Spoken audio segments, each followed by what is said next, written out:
Well, let's start off with who you are, what you do, and where do you do it?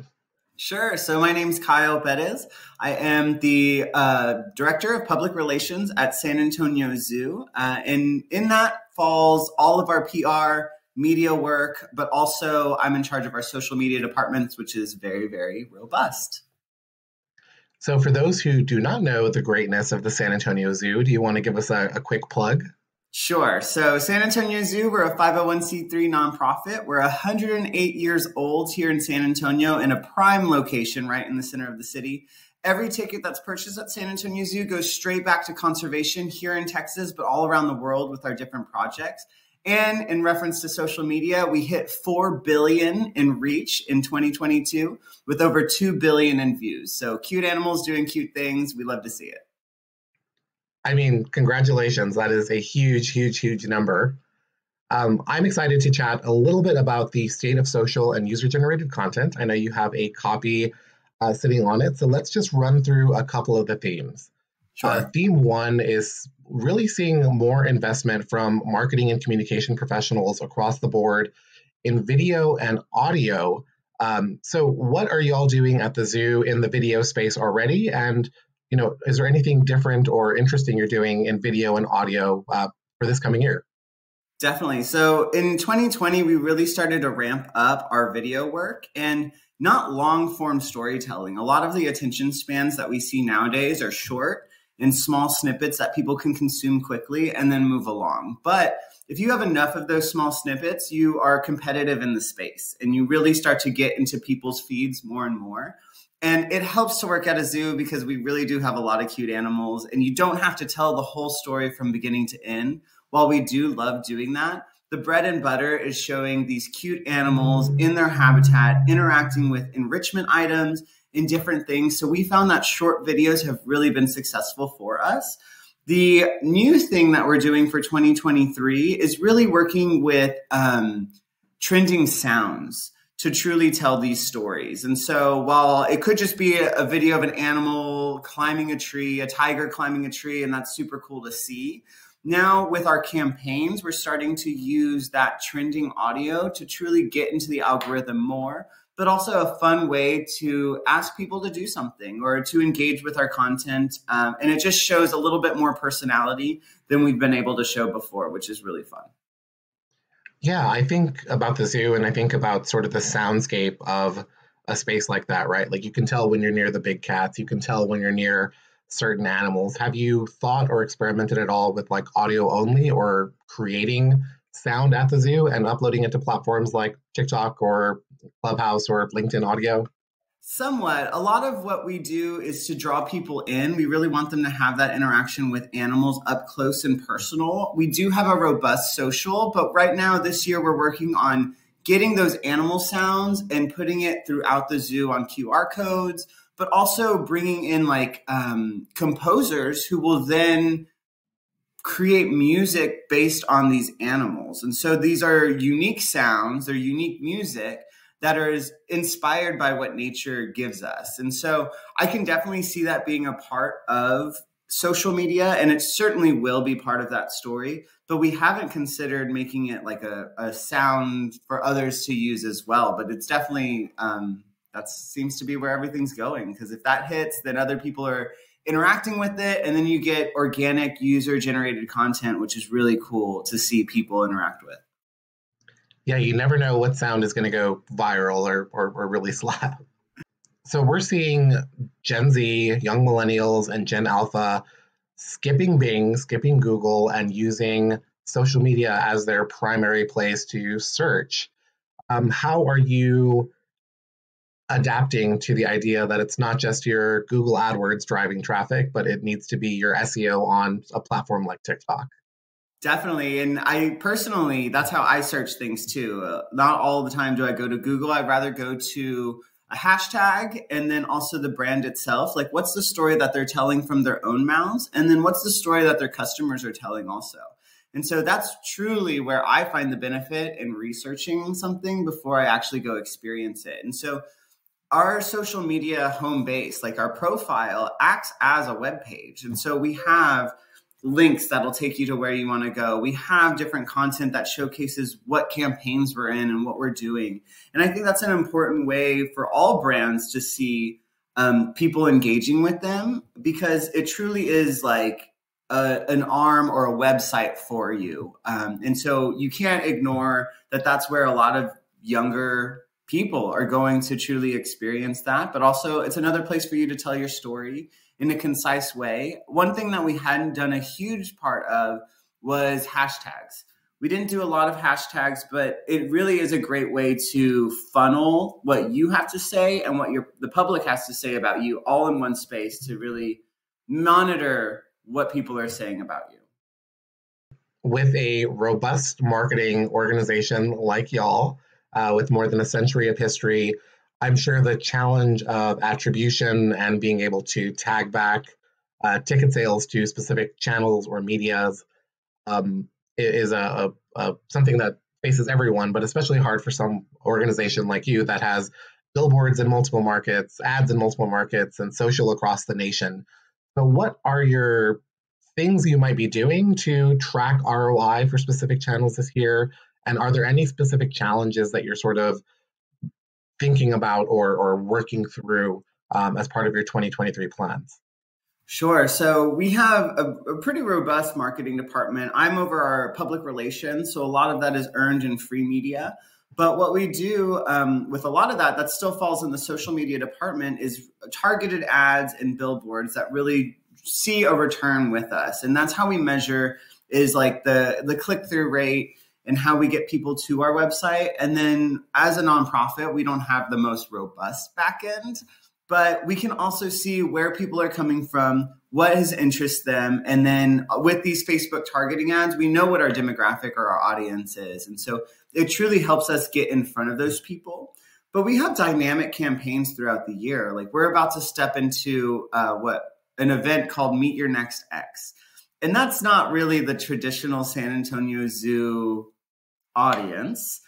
We do a lot of moms, a lot of kids, but Meet Your Next X is a specific target. And so with different graphics, with different social media, with even different voice and targeting these people specifically, we can really see a better return than if we were to put even a commercial on TV.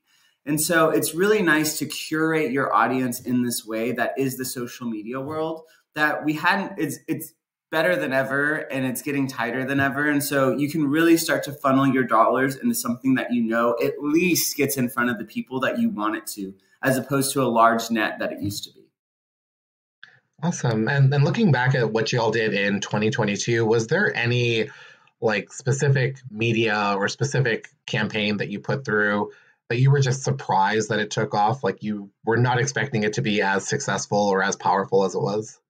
I think so. We've done a lot of like at the end of the year, we did a Black Friday sale. We did Timothy's 25 Days of Christmas. And part of it is really, it's all the storytelling of it. As you can imagine, there's a lot of stories to tell at a zoo. But when you start to tell specific and like Timothy, he's a famous hippo that writes love letters to a hippo in Cincinnati.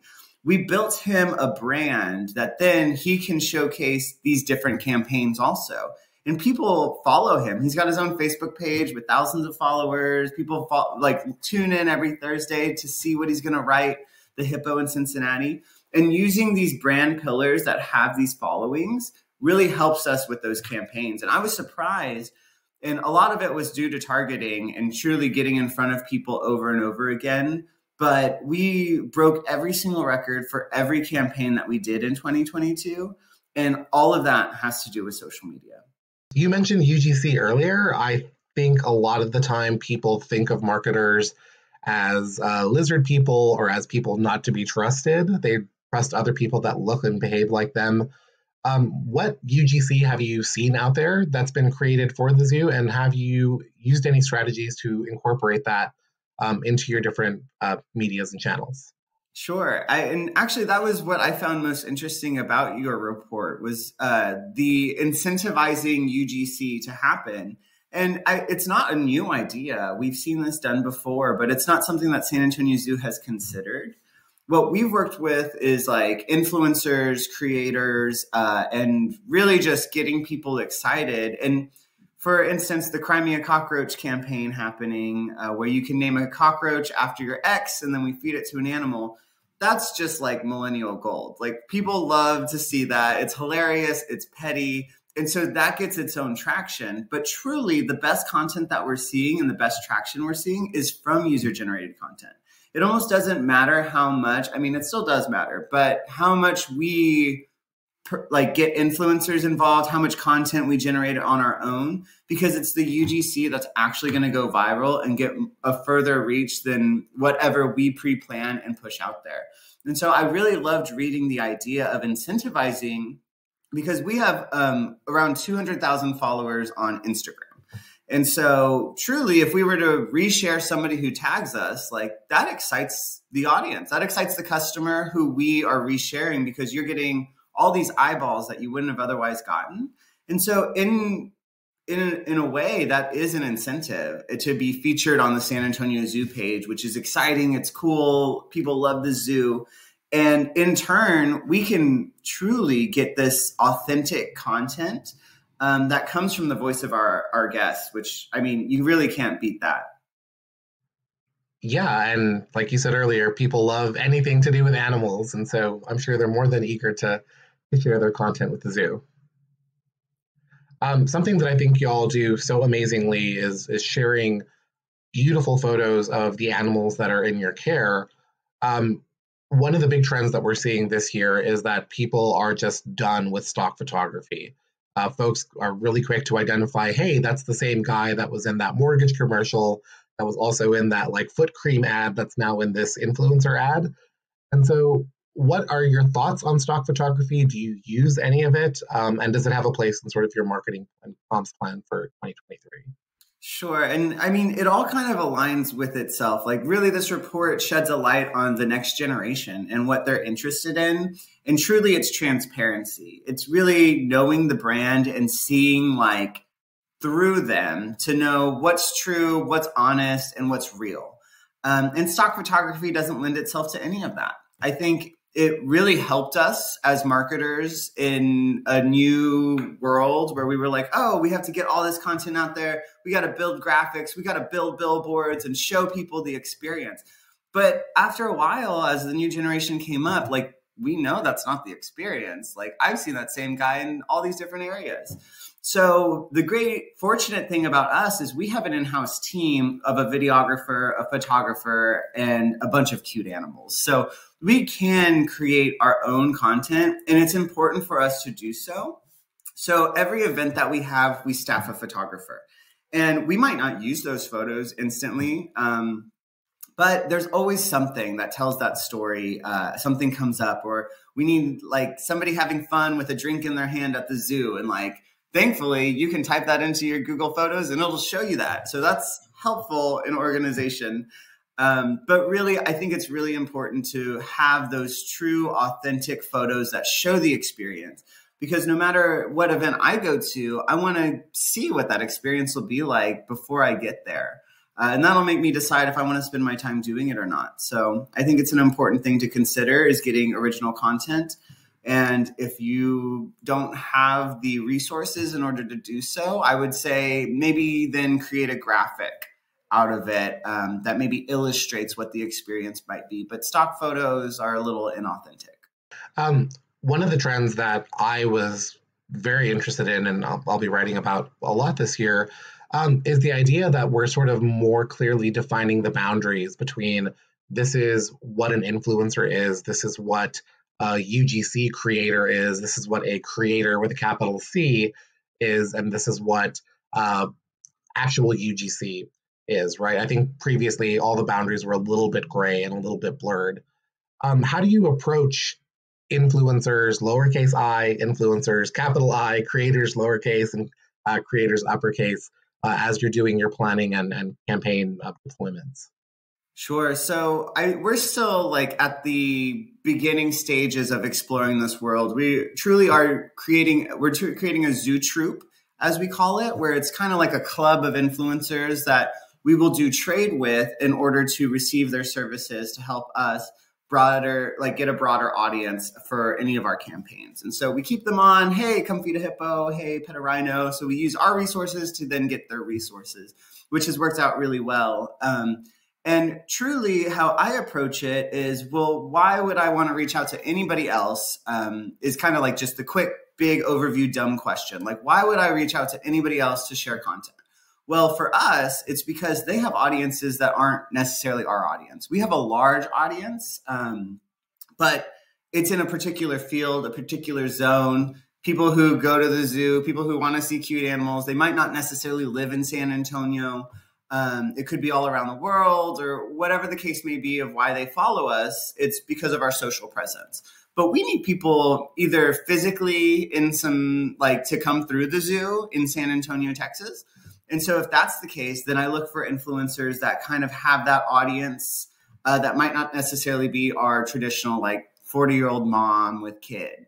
Instead, I might go to a foodie who might enjoy coming to our Zoo La La event, where we have over 50 restaurants come through and serve food. And so that's not our traditional audience, is these foodies, because we're a zoo, like we have cute animals. But if I go to an influencer who does have that audience, then I'm expanding my resources and using them more wisely. And so that's how I approach this.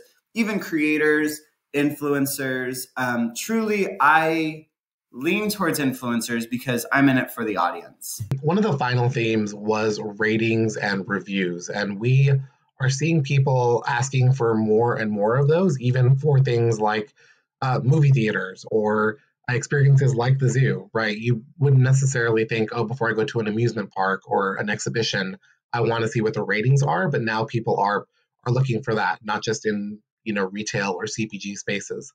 How are you dealing with sort of the expectation to see more customer testimonials, and how are you amping up your efforts to collect them? Yeah, and that's why I really love this report, because as we're starting to expand in this world and start to consider these things as like top priority importance, I saw it in your report as well. And so it wasn't something always like, of course, we want good ratings. We want to make sure that we leave a satisfied guest after they experience our attraction. But it wasn't until I read this article and I'm like, you're right. Like, we need to start utilizing that more. We have a survey that we send guests, but we don't do anything with it on our end about it. But I think people really respect the transparency of seeing a review or understanding how people perceived your service, because they're really buying into an experience, and a rating tells you what that experience might be like. And of course, there's going to be the really upset people or the really happy people or just all in between. And usually the most really upset people have the loudest voice. And so you always want to make sure that you ask and that you encourage people or even incentivize people to give you that rating, because I think we're going to see, especially in the years to come, those reviews, whether you're an attraction where it maybe didn't matter what the review was back in the day, because I know I'm going to ride roller coasters or see an animal. Now that might change, because it's truly a rating, almost like that Black Mirror episode, a rating on what's the experience like? Like how are people going to treat me when I'm there? Is it going to be nice? Is it hot? Do they have shade? All of that could be easily perused in a review section. What was the most interesting or surprising fact that you found in the report? All right. So the most interesting theme to me was about UGC being the most trustworthy content, and then seeing the graph of where everything landed over time and what was important to people. Because really, like, influencers have kind of gone in and out a little bit in understanding, like, hey, like, this is so cool to see it from a real person. And then, like, the consumer realizing, like, oh, wait, people are paying these people now. Like, are they that trustworthy? I don't know. And so it's fun to see how the market's changing as the consumer becomes knowledgeable of how the back end works. And truly, the marketer isn't like, it's not behind the black curtain anymore. Like, we are all experiencing it together, and we're all holding each other accountable for what we tell in our story. So I think that was the most interesting to see how it's changed over time, of what people trust and what people see as valuable information or a valuable way to communicate your whatever you're trying to market. Perfect. Was there anything in the report that completely validated a hypothesis from last year or something for this year where you're screen capping it and sending it to your boss? Like, look, this is proof that I am right. I think there's like a lot of good social media information in here and a lot of good tactics that I want to start incorporating. Like, it's just an extra step. It's nothing that we're not already doing per se. It's just like, hey, like if you incentivize this, you'll get more of it. So I think that was the biggest thing for me. Like, I would love to share this report with my team and show them like, hey, like this is how people are perceiving it. Like they already did the work. They already showed us like, this is what people believe in this way or that way.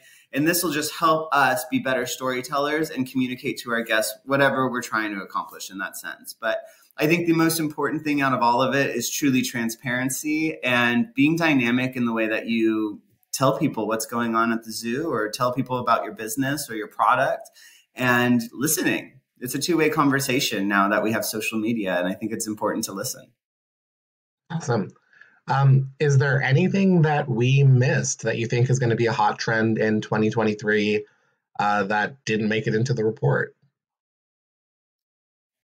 I don't think so, really. I think it was a really good overview of like where things are headed. There's no like crazy new introduction to the market per se. I think all of us have kind of, in 2022, we were already introduced like, hey, TikTok, Instagram, Reels, we really need to be there. I was surprised to see that where marketers exist and consumers exist, that Snapchat had the only one that was under with marketers. But also, I think it would be odd to the consumer if we start getting a lot of ads on Snapchat. So that's interesting too. Like all of us are trying to find sanctuary in one platform or another. And then I think we also do our research through there. So I think this was a really great report and great insight and kind of a recap of what 2022 was. And now it's just a little bit more amplified. It really crescendoed to now what 2023 is going to look like. And the name of the game is transparency and two-way conversation.